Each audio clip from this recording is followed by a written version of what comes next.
This channel does not promote any violent, harmful, or illegal activities. All content provided by this channel is meant for an educational purpose only. চারু মার্কেটে গুলিকাণ্ডের 24 ঘন্টা কেটে গেছে। আপনাদের আরও একবার মনে করি দিই, মহালয়ার দিন সকালে চারু মার্কেটে জিমের ভেতর দুজন দুষ্কৃতী ঢুকে গুলি চালায়। নিচে তখন মোটর বাইকে আরও দুজন দুষ্কৃতী অপেক্ষা করছিল, কিন্তু এখনও পর্যন্ত 24 ঘন্টা কেটে যাওয়ার পরও সেই চারজন দুষ্কৃতীকে পুলিশ গ্রেপ্তার করতে পারেনি। এমনকি কী কারণে তারা জিমের মালিককে এসে জিমের ভিতরে তারা গুলি চালালো, জিমের মালিকের সঙ্গে তাদের কী শত্রুতা রয়েছে, কেন তারা গুলি চালালো, এটা নিয়েও এখনও অন্ধকারে রয়েছে পুলিশ।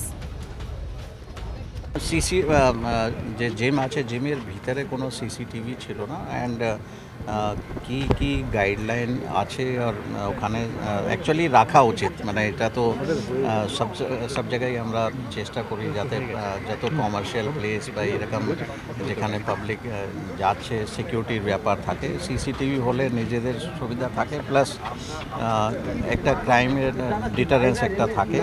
অ্যান্ড নিশ্চয়ই ওটাও আমরা রিভিউ করে দেখব ফার্দার কি গাইডলাইন দেওয়া যেতে পারে।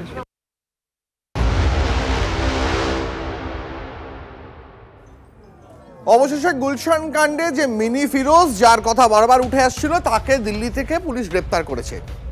ইতিমধ্যেই তাকে কলকাতা থেকে কলকাতায় নিয়ে আসা হয়েছে, আজ থেকে আলিপুর কোর্টে পেশ করা হচ্ছে। এবার এই যে গুলশান কাণ্ডে যে মিনি ফিরোজ, সেই মিনি ফিরোজ বারবার সোশ্যাল মিডিয়াতে কখনো তৃণমূল কাউন্সিলরকে কখনো পুলিশকে লক্ষ্য করে বারবার হুমকি দিচ্ছিল, কিন্তু তারপরেও পুলিশ তার টিকি ছুটতে পারছিল না। অবশেষে দিল্লিতে গতকাল থেকে গ্রেপ্তার করা হয়েছে, এই মুহূর্তে আলিপুর কোর্টে তাকে পেশ করা হচ্ছে।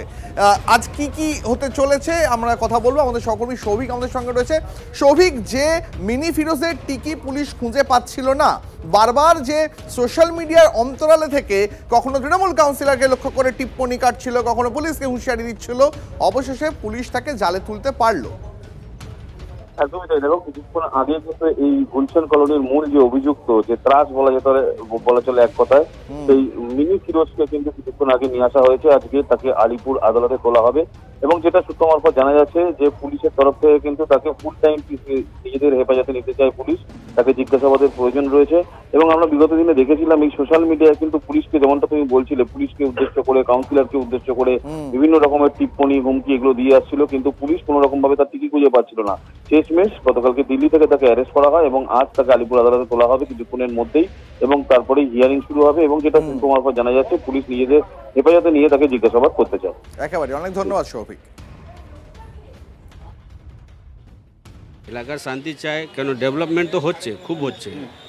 হ্যাঁ, আমার এলাকা যে কাউন্সিলর আছে সুশান্ত দা ঘোষ, অনেক ডেভেলপ করছে এখন। আর শুধু শান্তির দরকার ছিল, সেটা নিশ্চয়ই মানে আশা করি আবার শান্তি থাকবে। কলকাতা পুলিশের উপর আমাদের তো ভরপুর আস্থা আছে। কলকাতা পুলিশ যা করছে ভালোই করছে, আর আস্তে আস্তে করে সামান্য হচ্ছে। আমার উপরে আস্থা আছে কলকাতার পুলিশের উপরে। কলকাতা পুলিশ যা করবে ভালো করবে, এলাকাকে শান্তি করার জন্য পুলিশ যা যা ব্যবস্থা আছে পুলিশ করবে। এখন গ্রেপ্তার হয়েছে, এতদিন সময় লাগলো পুলিশকে সেই জন্য বঙ্গশ্রী দেওয়া উচিত, বঙ্গরত্ন দিন 2-4টে কিছু এরকম পুলিশকে। এবং তারপরে সে বহাল তবিয়তে মিডিয়ার সামনে এসে লাইভ করছিল, সমস্ত ফেসবুক লাইভ করছিল, তাকে পুলিশ ধরতে পারছে না। অথচ কে কোথায় টুইট করলো তাকে অ্যারেস্ট করার জন্য পুলিশ দৌড়ে যাচ্ছে। এ কি পুলিশ রে ভাই! পরের খবর, পথ শিশুকে অপহরণের অভিযোগে গ্রেফতার কলেজ শিক্ষিকা। দীনবন্ধু এন্ড্রুজ কলেজের ফিজিক্সের শিক্ষিকা গ্রেফতার করা হয়েছে কলেজ শিক্ষিকার ছেলে এবং মেয়েকেও। 19 সেপ্টেম্বর দমদম থেকে ডাবের লোভ দেখিয়ে নাবালিকাকে অপহরণের অভিযোগ। মেট্রোয় চড়ে গড়িয়ায় নিজের বাড়িতে নিয়ে যান অরুণিমা চন্দ, সঙ্গে ছিলেন তার মেয়েও। সিসি ক্যামেরার সূত্র ধরে কলেজ শিক্ষিকা এবং তার ছেলে মেয়েকে গ্রেফতার করেছে পুলিশ। চাঞ্চল্যকর এ ঘটনা কলকাতার। পথ শিশুকে অপহরণের অভিযোগে গ্রেফতার কলেজ শিক্ষিকা, কিন্তু পেছনে কারণটা কি কারণে এই অপহরণ? সুপ্রিয় আমাদের সঙ্গে রয়েছেন, জানার চেষ্টা করবো সুপ্রিয়র কাছ থেকে। সুপ্রিয়। মঞ্জিরা, দেখো, এই কলেজ শিক্ষিকা এবং তার মেয়ে এবং তার ভাই তিনজনকে ইতিমধ্যে সিটি থানার পুলিশ গ্রেপ্তার করেছে এবং তাদেরকে কিছু সময় আগেই শিয়ালদা আদালতে পেশ করা হয়েছে। পুলিশের তরফ থেকে হেফাজতে চেয়ে আবেদন জানানো হবে এবং সেক্ষেত্রে যে কারণে পুলিশ হেফাজতে চাইবে, এদেরকে জিজ্ঞাসাবাদ করার পরে ওদের কাছ থেকে যখন ওই শিশু উদ্ধার হয়, কি কারণে ওই শিশুকে অপহরণ করা হয়েছিল সেই সংক্রান্ত কোনো স্পষ্ট উত্তর কিন্তু এখনো পর্যন্ত তদন্তকারীরা পায়নি। এমনকি জিজ্ঞাসাবাদে এই যে তিনজন গ্রেপ্তার হয়েছে, শিক্ষিকা সহ তার পরিবারেরই আরো 2 সদস্য, তারা বিভিন্ন ধরনের তথ্য তদন্তকারীদের তুলে দিচ্ছেন। অর্থাৎ সেই জায়গা থেকে কোথাও গিয়ে তদন্তকারীরা মনে করছেন যে এরা তিনজনই পুলিশকে বিভ্রান্ত করার চেষ্টা করছেন। আর সেই জায়গা থেকেই কিন্তু ঠিক কি কারণে এই অপহরণের পরিকল্পনা বা এই যে শিশু তাকে অপহরণ করেছিলেন এই শিক্ষিকা ও তার পরিবারের সদস্যরা, সেই জন্য এদেরকে হেফাজতে নিয়ে জিজ্ঞাসাবাদ করার প্রয়োজনীয়তা রয়েছে। তাই এদেরকে আজকে শিয়ালদা আদালতের পুলিশের তরফ থেকে হেফাজতে চেয়ে আবেদন জানানো হবে। মঞ্জিরা, আবারও শিরোনামে রামপুরহাট। এবার এক ছাত্রীকে শ্লীলতাহানির অভিযোগ উঠল গৃহশিক্ষকের বিরুদ্ধে।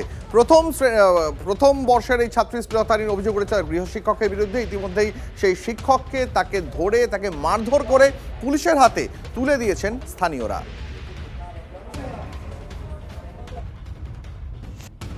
শালির মানে একটা টিউশন স্যার এখানে পড়ায়, শালিকে মানে টিউশন পড়াবার নাম করে ওর সঙ্গে অশ্লীল ব্যবহার করতো, তো নোংরামি করতো। মেয়েটা দীর্ঘদিন ধরে এটা নিয়ে ভয়ে ছিল, বাড়িতে ভয়ে জানায়নি। স্যারটা ওকে ধমকিও দিয়েছিল। সেই সময় না রামপুরহাটের যে ঘটনাটি ঘটলো, যে মার্ডার কেসটা হলো, এই ভয়ে মেয়েটাও জামাইবাবুকে জানায়, আলাদাভাবে জানায় যে এরকম এরকম আমার সঙ্গে এই স্যারটা করে। আমরা তৎক্ষণাৎ পুলিশকে ফোন করে পুলিশের হাতে ওনাকে তুলে দিলাম অভিযুক্তকে। আর আমরা চাই যেন ওর কড়াতম শাস্তি হোক। নোংরামু করলেই মার, একমত এই নোংরামু করলে খালি মার, আর কিচ্ছু নয়।